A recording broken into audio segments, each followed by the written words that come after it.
Well, happy Sunday, everybody. It's time for the weekend video. Get ready.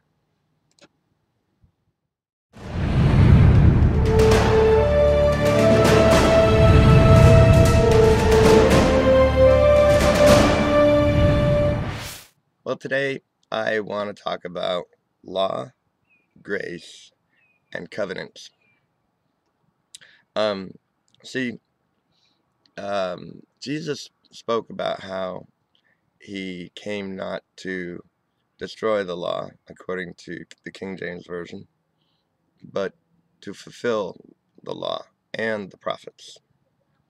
And when he said destroy, the original word that he used in the Greek, that word also means fragment.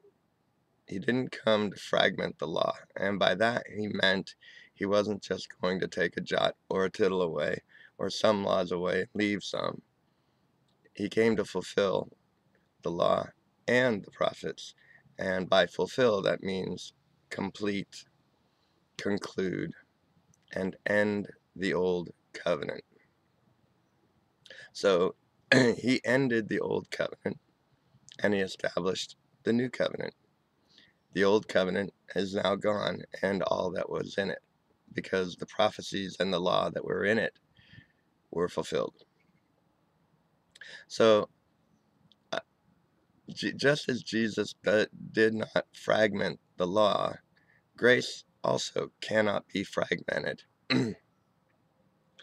Grace cannot be just for some and not for others. Grace, you can't have grace and a few laws. You cannot mix the old covenant with the new covenant. See, the new covenant that Jesus established was the covenant of peace that is established by the grace of God.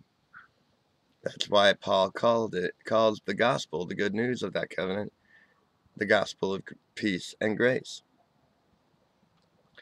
And the reason I'm saying that is because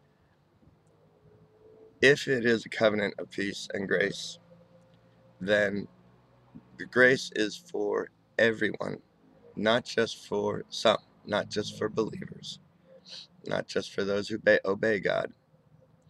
The grace is for everyone. If you think that the only way God's grace can apply to you is if you believe or obey God, that is not grace. That fragments grace.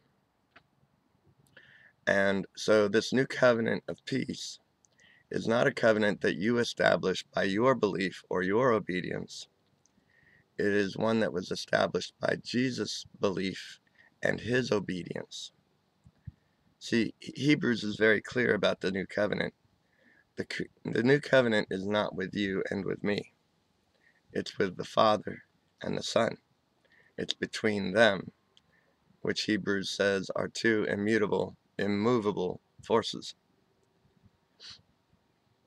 That covenant was established between two immutable forces, God the Father and God the Son.